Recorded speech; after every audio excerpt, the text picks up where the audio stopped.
सर्ववेदांत सिद्धांत गोचरम तम गोचरम गोविंदम परमानंदम सद्गुरुं प्रणतोऽस्म्यहम्। ओम शांति शांति शांति। भगवान की असीम कृपा से भाष्यकार द्वारा रचित विवेक चूड़ामणि का सरल व्याख्या करते हुए आज हम 7वां श्लोक ले रहे हैं।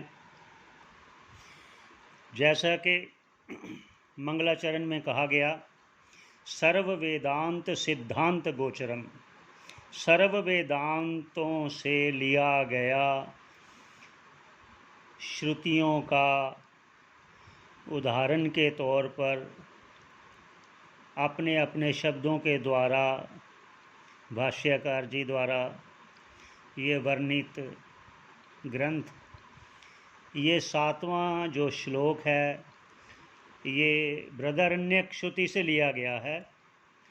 और ये प्रसंग है जब याज्ञवल्क्य जी संन्यास लेने के लिए अपनी पत्नी मैत्रेयी से कह रहे हैं कि मैं अपने धन का विभाजन करके आपको सौंप कर संन्यास ग्रहण करने जा रहा हूँ। ये वहाँ का प्रसंग लिया गया हुआ है। प्रसंगवश थोड़ा सा ये बताते चलते हैं। जो संन्यास है 2 प्रकार का कहा गया है।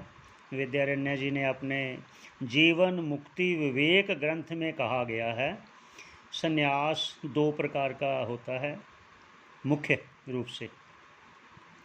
एक होता है कि उस परमात्मा को गृहस्थ आश्रम में रहते रहते गुरु मुख से उपनिषदों का श्रवण करते हुए उनका तात्पर्य समझते हुए उस परम पद का अनुभव करते हुए जो संन्यास लेता है उसको कहते हैं विद्वत संन्यास। और एक होता है अभी ज्ञान तो नहीं हुआ पर प्रबल इच्छा हुई ईश्वर के लिए घर त्याग की, संन्यास ग्रहण करने की, जानने की इच्छा को लेकर जो संन्यास होता है उसको कहते हैं विद्विषा संन्यास। एक होता है विद्वत संन्यास, एक विद्विषा संन्यास। ये विद्वत संन्यास है जो याज्ञवल्क्य जी ले रहे हैं, तो वो वहाँ का ये प्रसंग उठाया है अपने बृहदारण्यक श्रुति का भाष्यकार जी ने। तो वो शुरू करते हैं। अमृतत्वस्य नाशास्ति वित्ते नित्येव हि श्रुतिः ब्रवीति कर्मणो मुक्तेर्हेतुत्वं स्फुटं यतः। इसका मूलतः अर्थ पहले करते हैं।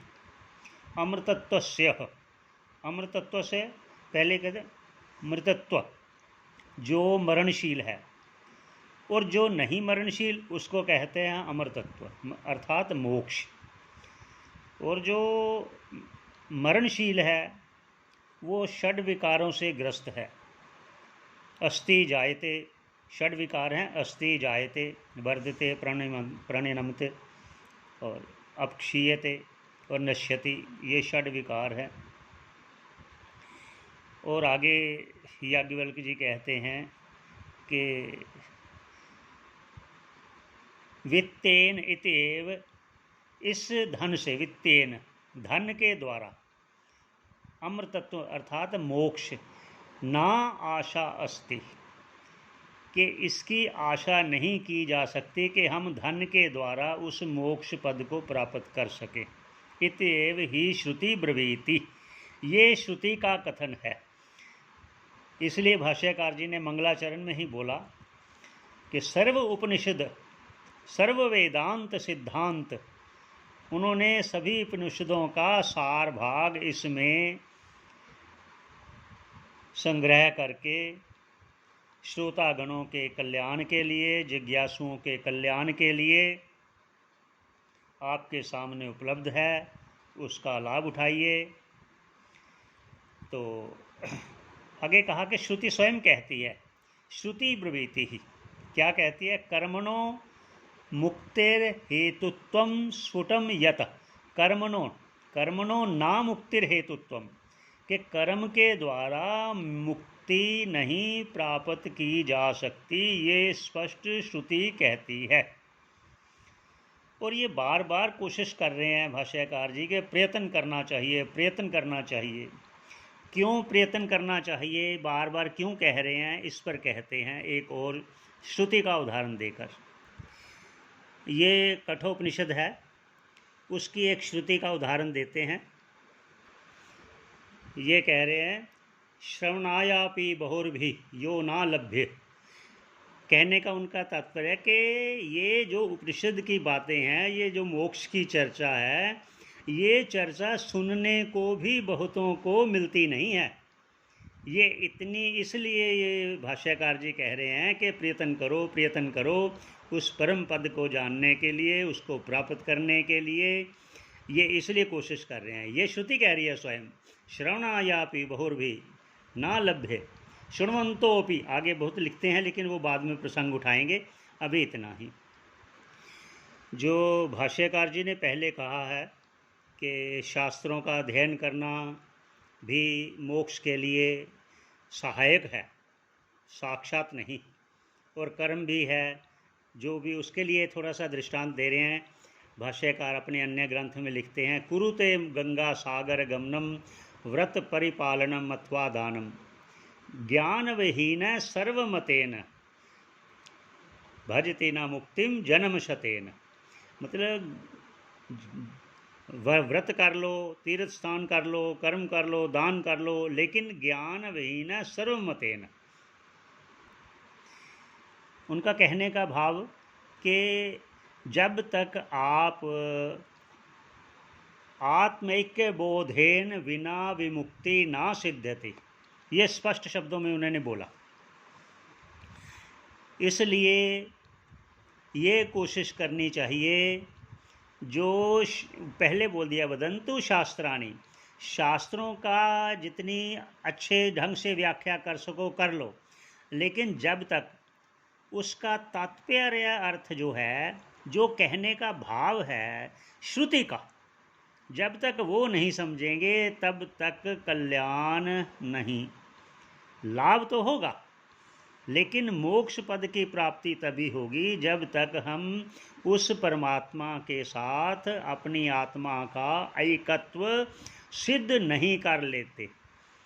आत्म ऐक्य बोधेन विना मुक्ति, ये बार बार कह रहे हैं। ब्रह्म शतांतेरपि, चाहे ब्रह्मा के 100 साल भी बीत जाएं और आप ये सभी कर्म करते रहो, फिर भी जब तक आप उस महावाक्य द्वारा गुरु के मुख से सुनने के उपरांत अपना अनुभव सिद्ध नहीं कर लेते, तब तक मोक्ष की प्राप्ति नहीं हो सकती, नहीं हो सकती। ये उनका तात्पर्य है। और आगे का श्लोक भी ले लेते हैं। तो आगे भाष्यकार कहना चाह रहे हैं कि ज्ञान उपलब्धि का उपाय भी बताते हैं, क्योंकि उन्होंने कह दिया भाई इतना तो बताया, आप ये भी बता दीजिए। तो आप ये उनका कथन है, क्या कह रहे हैं भाष्यकार जी, अतो विमुक्तये प्रयतेत विद्वान संन्यस्त बाह्य अर्थ सुख स्पृहसन संतम महांतम समुपेत्य देशिकम तेन उपदिष्ट अर्थ समाहितात्मा। ये श्लोक के माध्यम से कह रहे हैं। पुनः अतो, अतो ये अतो, अतो मतलब अस्मात्, ये जो पूर्व कहा गया उसके साथ इसका संबंध है, क्योंकि इस कारण से कि ये बहुत दुर्लभ है मोक्ष पद ग्रहण करना, इसलिए ये धन से प्राप्त नहीं हो सकता, ये कर्म से प्राप्त नहीं हो सकता। इस पर जोर देते हुए फिर आगे क्या कहते हैं, कैसे प्राप्त होगा, अब उसका उपाय कह रहे हैं। अतो अस्मात् कारणात्, तो विमुक्तये प्रयतेत विद्वान, उस विद्वान को प्रयत्न करना चाहिए, जैसा कि पहले श्रुति का भी उदाहरण दे चुके हैं। विद्वान कौन, जो चतुष्टय संपन्न, ये आगे भाष्यकार स्वयं कहेंगे ये साधन चतुष्टय क्या हैं। तो ये जो विद्वान कहा है, ये विद्वान है कि साधन चतुष्टय संपन्न विद्वान, उसको प्रयत्न करना चाहिए। क्या प्रयत्न करना चाहिए? उस पर कहते हैं संन्यस्त, मतलब त्याग। बाह्य अर्थ, बाह्य अर्थ अर्थात विषयों का त्याग। विषय क्या है? वो शब्द, स्पर्श, रूप, रस, गंध, इसके बारे में भाष्यकार आगे विस्तार से कहेंगे। ये बाह्य विषय हैं। उनमें सुख चाहने वाला, सुख स्प्रेह है, सुख चाहने वाला, उसका क्या कह रहे हैं? संत्यस्त, संन्यस्त। संन्यस्त मतलब त्याग करे उन विषयों का, जो विषयों में सुख लेना चाहता है उसका त्याग करे। और फिर क्या करे? संतम महानतम, उन संतों की शरण में जाए जो महान हैं। महान का अर्थ है जो श्रोत्रिय हैं, ब्रह्मनिष्ठ हैं, ईश्वर में श्रद्धा, पूर्व निष्ठा, वो परंपरा से हैं। उनके सुमपेत्य, उनके पास जाकर, देशिकम, ये गुरु को कहते हैं, देशी का अर्थ गुरुदेव है। तो तेन, उनके पास जाकर उपदिष्ट, वो उपदेश करेंगे। किसका उपदेश करेंगे? अर्थ, ये अर्थ समाहित आत्मा। जो ऊपर ये जो अर्थ, ये जो अर्थ है, इसका अर्थ है विषय, और यहाँ अर्थ है, इस अर्थ का है कि परमात्मा। अब ये दोनों में भेद करने का क्या है, इसमें भी थोड़ा सा कह देते हैं। देखिए, प्रसंग को लेकर अर्थ होता है, इसी को कहते हैं कि तात्पर्य का निश्चय करना आवश्यक होता है। जब तक आप, ये एक पद का अर्थ होता है, एक वाक्य का अर्थ होता है, एक तात्पर्य का अर्थ होता है। ये जब तक आप नहीं समझेंगे तब तक समझना थोड़ा सा मुश्किल होगा। इसलिए कहते हैं कि गुरुमुख से श्रवण करें। तो तेन उपदिष्ट अर्थ, किसका उपदेश करेंगे? तेन उपदिष्ट अर्थ समाहित आत्मा, पहले उस परमात्मा का आपको उपदेश करेंगे, फिर उस परमात्मा में अपने मन को लगाकर, समाहित करके, एकाग्र करके, उस परम पद में अपनी आत्मा को ऐक्य करके मोक्ष लाभ प्राप्त कर सकते हैं। अब आगे बात, जो विषय हैं, जो पहले अर्थ विषय, ये विषय का स्वभाव है बाहर ही जाना। आँख का है अनायास, वो दृश्य देखेंगे, कान है शब्द सुनेंगे, लेकिन आपको उनको, सभी इंद्रियों को रोक कर उस परमात्मा में लगाने का प्रयत्न करना चाहिए। ये इनका भाव। और इसके बीच बीच में आगे और करेंगे, इसका व्याख्या कोशिश करेंगे। आज हम ये 8वें श्लोक पर इसको विश्राम देते हैं। सभी का कल्याण हो, सभी को सुख प्राप्त हो। हर प्राणी जो भी इस संसार में आप देख रहे हैं, जीव जंतु देवता, सभी सुख चाहते हैं, सुख के पीछे भाग रहे हैं। पर ये सुख क्या है, इसको जानने का प्रयत्न करना चाहिए। परमात्मा ही सुख रूप है, हमारी आत्मा ही सुख रूप है, आनंद रूप है, व्यापक है। हम उस परिच्छिन्नता में ना रहें। परिच्छिन्नता में सुख कभी नहीं होता, विषयों में सुख कभी नहीं होता। इसलिए हमें उससे ऊपर उठकर उस परमात्मा में अपने मन को लीन करना चाहिए।